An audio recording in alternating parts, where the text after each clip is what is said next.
friends, and welcome back to Bible class. You guys are stuck with me again as your teacher, and I know that you're at home just like screaming and applauding and going crazy at that news. So thank you so much for that. But in all seriousness, I am excited to be back with you guys again. We are going to continue with what we were doing before VBS, and we are going to be following Jesus and his life and his ministry from the time of his first miracle to the time that he ascends up into heaven. And if you remember where we were when we took a break before VBS, we were at the death and resurrection of Lazarus. So we are now going to pick up with what happens right after Jesus raises Lazarus from the dead, and that is him going back to Jerusalem to partake in Passover. And that is where our video and our news broadcast is going to be for this week.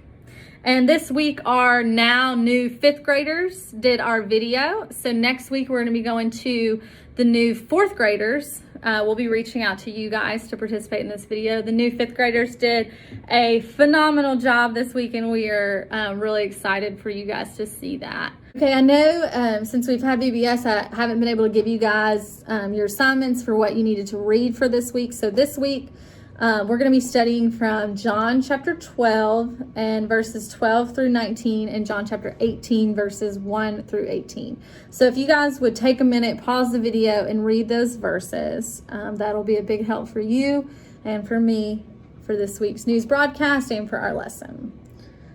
So once you've had a chance to read those verses, I want to point out just a couple things. One, all this is taking place after Jesus had raised Lazarus from the dead. And that news spread like wildfire. And people were freaking out to see Jesus when he came back to Jerusalem for Passover. They were singing and praising his name, blessing him, putting their cloaks on the ground for him. And he was creating quite a stir and quite a crowd. And obviously, this whole time, there's a certain group of people that is getting really upset about Jesus getting all this notoriety and fame. And that would have been the Sanhedrin, the Pharisees, Sadducees. That group of people hated when Jesus got attention. And in John chapter 12, and starting in verse 17, it says some really interesting things. So let's read that together. So verse 17, chapter 12, it says, "Now the crowd that was with him when he called Lazarus from the tomb and raised him from the dead continued to spread the word." That's where we hear is they're continuing to tell more and more people every day about these miraculous signs that Jesus was performing. Verse 18, "Many people, because they had heard that he had performed these signs, went out to meet him." So that's where you see about the crowd going out to see Jesus as he was coming into Jerusalem. Verse 19, "So the Pharisees said to one another, 'See, this is getting us nowhere. Look how the whole world has gone after him.'" So they're already plotting in their heads. They're saying, man, this is not getting us anywhere. No matter what we do, he gets attention. No matter where he goes, he gets a crowd. And they're not happy about this. Remember when he raised Lazarus from the dead and they had heard about what he had done? Remember, they had even plotted to kill Jesus then. And not only kill Jesus, they wanted to kill Lazarus as well. So the Pharisees are they're not happy about what's happening, and Jesus has come back into Jerusalem for Passover. Let's turn over to chapter 18. I want to point out a couple things in it before we get to the broadcast. There's a lot that happens between chapter 12 and chapter 18 that I would really suggest you sitting down and reading, talking about with your parents. There's, obviously there's the creation of the Lord's Supper, and then there's also, Jesus comforting his disciples and telling them to rely on each other and love one another, and he prays for them. There's a lot that happens that I think you guys should really take the time to read that we don't have time to cover today. But there's a couple things I want to point out in chapter 18, and one of those being, Jesus was getting arrested in the garden, and the temple guards come to get him, and he meets the temple guards and he said, "Who are you looking for?" And they say, "We're looking for Jesus of Nazareth." And they kind of step back. They're a little terrified at the fact that he's just like, I'm Jesus. I'm him. And they kind of freaked out at that because they had heard about Jesus. There wasn't anybody in Jerusalem or the surrounding areas who didn't know about Jesus. They knew about the miracles that he was performing, the power that he had. And they were scared. They were a little terrified of him, thinking like, what's this guy going to do to us if he has all this power and all this might and can do all these amazing things and we're trying to arrest him? What's he going to do? But Jesus didn't do anything. He said, I am Jesus, and he goes with them. And in fact, not only does he not do anything, he tells his apostles, and Peter in particularly, he said, put your swords away. Don't harm these people. I've got to do what God sent me here to do. He asked Peter, would you not have me drink from the cup that my Father gave me? Jesus says to Peter, I have a job to do and you need to let me do that job. So he goes with these temple guards and they take him to see the high priest. And when they take him to see the high priest, the high priest is interrogating him and talking to him. And Peter follows along, and he goes into the courts of the high priest's house, and he's standing outside around a fire with some other people that worked there. I also think it's interesting, John tells us that it was cold outside. These are just little snippets of information that John puts in his account of the Gospels that really help us realize, like, this was real. This really happened. It was a cold night. These little details that just tell us about the things that happened during these events that just give us a little insight into what was going on that day, other than the fact and other than the things that we know and read about in the other Gospels. So John says it was cold outside, so Peter was around a fire with these people, and this servant girl comes out and she's like, hey, I know you. You're one of those guys that hangs around with Jesus. You're one of his disciples. And Peter says, no, that's not me. I don't know that guy. And he's asked 2 more times, and 2 more times he says, I don't know him. Quit trying to associate me and Jesus. We don't know each other. I don't know that guy. I do not know Jesus. And of course, we know the story that on the 3rd time that he denied knowing Jesus, the rooster crows. And roosters don't usually crow at night. They do that in the morning when the sun comes up. So the rooster crows at night.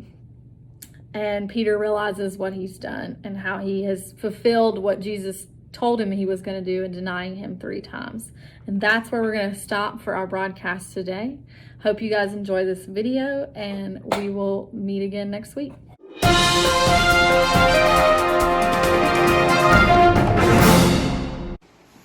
Good evening, and thank you for joining us here on News Channel 12.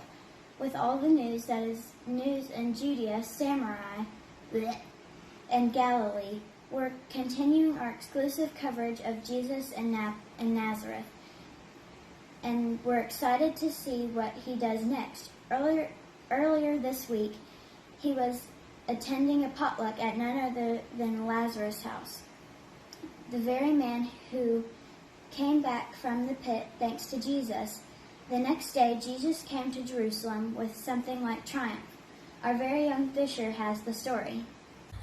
It's officially Passover season, and hundreds of thousands of Jews from around not only the region, but from Europe, Africa, and Asia are making their way to Jerusalem for the festival. As crowds flood the streets on the very day of it, that the Israelites selected a lamb to be sacrificed. There this week, a man who John the Baptist said was the Lamb of God made his way into Jerusalem on a donkey. Can you tell us about the experience you had here today? It was incredible. We're from Bethsaida in Galilee, and we had heard that Jesus was coming up from Bethany today, so we wanted to make sure we were here to see it. Why are you so excited to see Jesus? Are you the only stranger in Jerusalem? Haven't you heard about all the things he has done? My sister was in Bethany last week and saw Jesus raise a man from the dead. We've been telling everybody. Were you there when Jesus arrived? Yeah, it was like a parade. Jesus came in and they were throwing coats and palm leaves on the ground. Can you describe how the people were reacting? They were singing and crying out, Hosanna, Hosanna, King of Israel. It was really like the king was coming to town. Sorry to have to cut you off there, but we have some breaking news that we need to report. It has come to our attention that Jesus of Nazareth has actually been arrested by temple police. Witness reports seeing one of Jesus' disciples leaving the upper room inn in downtown Jerusalem about 10 p.m. and headed for the temple. A few hours later, Jesus and other disciples also left and crossed the brook Kidron bridge, headed towards the garden. Let's go to Tilly, who's live on the scene. Can you tell us what you saw here just a few moments ago? I saw a bunch of temple cops heading over towards Gethsemane, so I followed them to see what was going on. What was going on? It was like they brought an army out there to get Jesus, but the cops seemed scared to actually touch him at first. One of the Jesus guys actually pulled a sword, but Jesus yelled at him to stop. Did they arrest all of Jesus' disciples too? No, just Jesus. Maybe they would have, but they all ran and left Jesus as soon as they put him in handcuffs. What a fascinating turn of events. Jesus has committed no crime, and the general public seem to adore him. Yet he has been arrested and transported to the house of the high priest's family. We have Hunter on the scene. Hunter, it's pretty cool out there, so I hope you're staying by the fire and keeping warm. What's the situation down there? They have Jesus back in the house now and are questioning him as we speak. I actually interviewed Peter a few minutes ago, but he told us he didn't even know who Jesus was and used some language I can't repeat. I can see him talking to someone else right now. That's weird. I just heard a rooster crow, and it's not quite morning time yet. Back to you in the studio. Things aren't looking good for Jesus of Nazareth. The Jewish leaders aren't actually allowed to do anything to him. So we'll see if they take him to Pilate, the local Roman ruler, tomorrow morning. Stick with us to see what happens next on News Channel 12. Good night, America.